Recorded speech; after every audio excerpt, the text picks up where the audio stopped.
Jaksa Agung Muda Bidang Intelijen kepada yang terhormat Bapak Dr. Sunarta dipersilakan.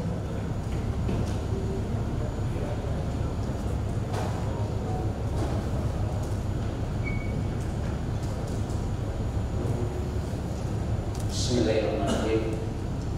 Assalamualaikum warahmatullahi wabarakatuh.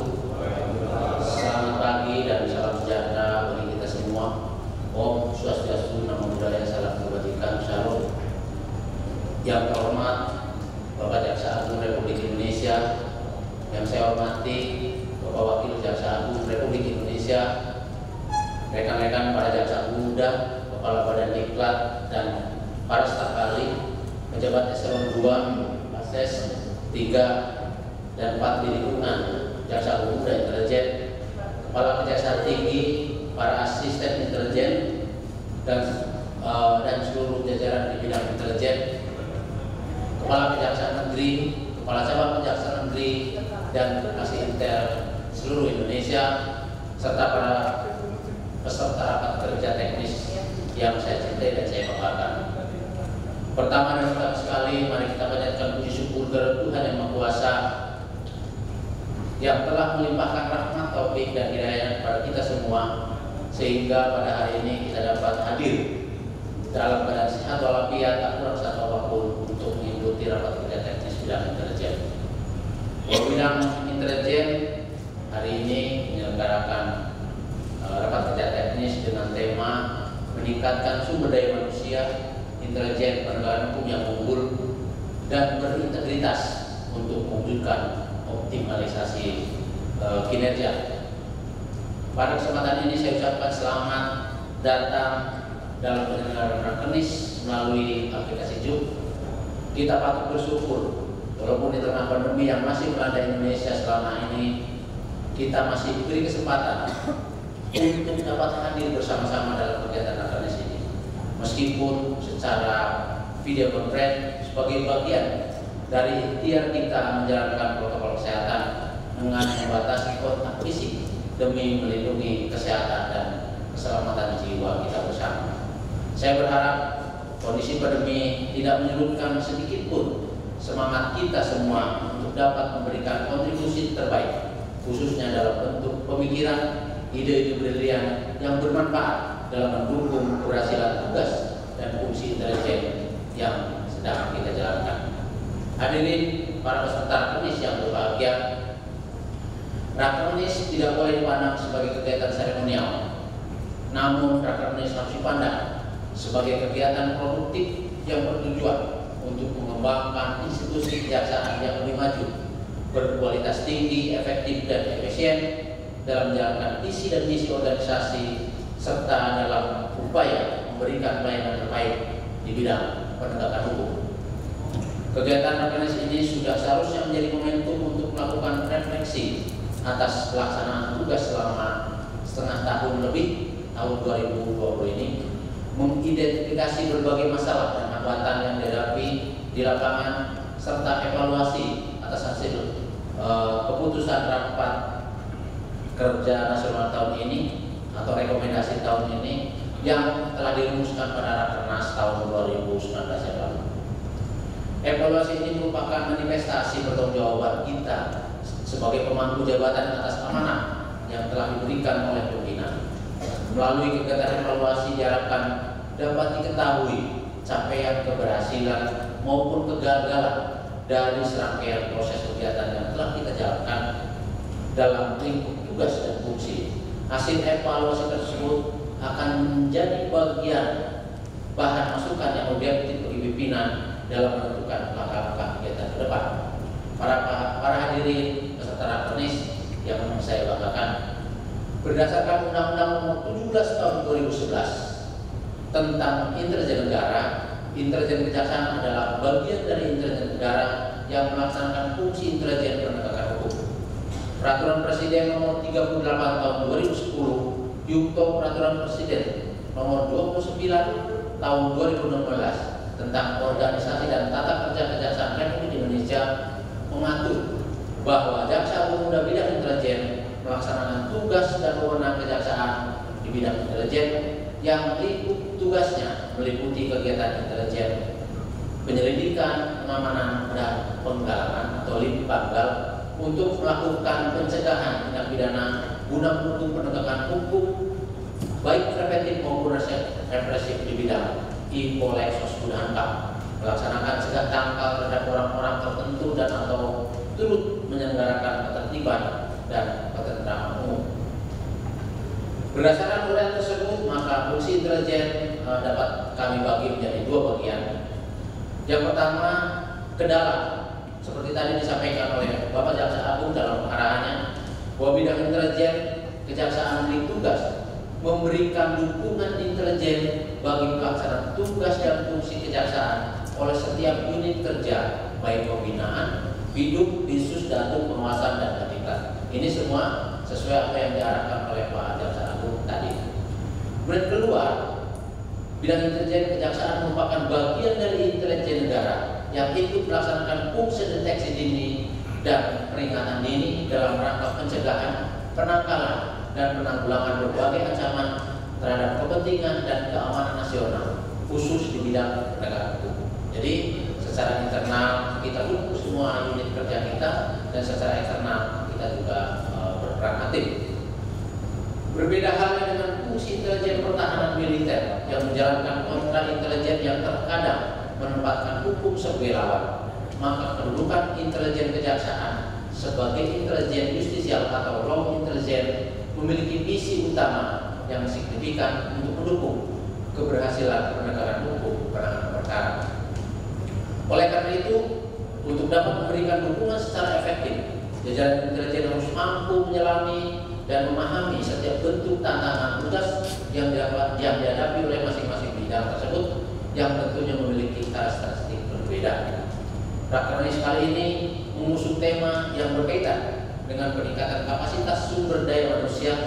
Tema tersebut dianggap tepat dan relevan, mengingat SDM di bidang intelijen dituntut untuk terus-menerus mengembangkan kompetensi atau kapasitas diri. Seperti tadi sampaikan Pak Jaksa Agung, harus kita belajar, sehingga mampu berperan aktif dalam menghadapi serta mengantisipasi dinamika ancaman dengan berkembangnya berbagai varian baru kejahatan yang seiring dengan perubahan zaman dan perkembangan teknologi yang sangat pesat. Tadi juga disampaikan oleh beliau bahwa teknologi selalu berubah, bahkan setiap 6 bulan sekali, maka kita intelijen harus mengupdate selamanya. Dengan demikian, maka spektrum pemikiran intelijen penegakan hukum tidak hanya sekedar bersifat parsial, melainkan harus juga mampu secara komprehensif mencegah sekaligus mendukung keberhasilan upaya pengungkapan dan penuntasan setiap dimensi tindak pidana yang ada. Bagi institusi, SDM merupakan faktor sentral untuk mewujudkan kejaksaan yang maju. SDM merupakan penggerak roda organisasi dalam mencapai dan mewujudkan tujuan dan sasaran yang telah ditetapkan. Dengan demikian, untuk meningkatkan kemampuan SDM intelijen kejaksaan sebagai perangkat penguat dan pendukung keberhasilan operasi penegakan hukum secara optimal, SDM intelijen dituntut untuk yang pertama, senantiasa bertumbuh pada peraturan perundang-undangan yang berlaku atau SOP, sehingga aparatur intelijen kejaksaan tidak bekerja secara gegabah dan hanya bekerja di belakang meja, melainkan secara proaktif memperluas jaringan networking baik melalui komunitas intelijen atau intelijen community maupun melalui pelaksanaan kerja-kerja intelijen dengan memanfaatkan secara maksimal secara prasarana dan sarana yang ada. Kemudian yang kedua, selalu berupaya meningkatkan wawasan, pemahaman dan pengetahuan guna meningkatkan kemampuan dan keterampilannya. Dengan skill atau science yang dimiliki, diharapkan setiap insan intelijen dapat menyajikan data dan informasi yang valid, akurat, yang berharga bagi institusi dan diperlukan dalam perumusan kebijakan sebagai dasar pembuatan keputusan oleh pimpinan. Tadi Pak Jaksa Agung mengharapkan agar intelijen menghasilkan analisa yuridis yang akan dijadikan dasar untuk pimpinan dalam mengambil keputusan. Kemudian yang ketiga, memiliki kekuatan kuat dalam memegang komitmen, teguh dalam menjaga disiplin diri, teguh dalam pendirian, loyalitas, kesetiaan, dan integritas, serta mampu menjaga kerahasiaan yang dapat dipertanggungjawabkan pada setiap waktu dan setiap saat diperlukan. Kemudian yang keempat, memiliki naluri, sifat dan sikap responsif yang cepat, sportivitas tinggi terutama dalam memupuk semangat dan inisiatif dalam melakukan aktivitas mencari dan mengumpulkan keterangan, data dan informasi yang sedang dibutuhkan secara relatif, serta cekatan dalam menilai dan mengolahnya sebelum disajikan dalam bentuk laporan kepada pimpinan. Kemudian yang kelima, mampu bekerja dalam senyap walaupun berada di tengah hiruk-pikuknya keramaian dan kekisruhan. Tidak perlu banyak bicara dan berargumentasi berkenaan dengan kegiatan dan tugas yang sedang dilaksanakan. Bekerja dan berbuat semata-mata untuk keberhasilan dan menemukan sasaran dan mencapai target yang telah ditetapkan. Kemudian yang keenam, mampu memiliki strategi, kepekaan dan sensitivitas dalam mengantisipasi berbagai dinamika persoalan dan menemukan solusi dengan mempersiapkan rencana yang matang berupa opsi, langkah-langkah RAF, reguler, alternatif, dan emergensi berdasarkan perkiraan keadaan atau KIRKA yang telah kita susun sebelumnya guna menentukan kemungkinan cara bertindak sebagai deteksi dan dini early warning sistem terhadap potensi adanya gangguan, ancaman atau HTHG di bidang penegakan hukum, terutama mencegah tindak pidana di bidang IPOLEN, SOSBU, dan KAM. Saudara-saudara para peserta rakernis yang saya cintai dan saya banggakan, program-program bidang intelijen selama ini yang meliputi antara lain jaga desa, pengamanan pembangunan strategis, jaksa menyapa, pengamanan investasi, tabur, dan lain sebagainya telah mendapatkan apresiasi dari masyarakat luas. Sebagai contoh, beberapa waktu yang lalu bidang intelijen mendapatkan penghargaan dari PT Angkasa Pura I atas kegiatan pengamanan pembangunan proyek-proyek strategis yang sangat mungkin telah dirasakan manfaatnya oleh PT Angkasa Pura I. Keberadaan Adia Intelligence Center juga sangat berperan bagi bidang intelijen dalam mensukseskan penuntasan penanganan tindak pidana, antara lain membantu keberhasilan dalam menemukan tersangka, terdakwa, terpidana dalam kurun waktu bulan Januari sampai tahun 2020 ini tercatat sekitar 78, ini belum diupdate, 78 orang yang dalam daftar pencarian orang berhasil diamankan, dan saat ini AMC juga sedang melaksanakan program-program selanjutnya. Program Jaksa Menyapa secara nyata telah berkontribusi positif dalam memperkenalkan dan mendekatkan institusi kejaksaan dengan masyarakat, sekaligus meningkatkan kesadaran hukum masyarakat Indonesia.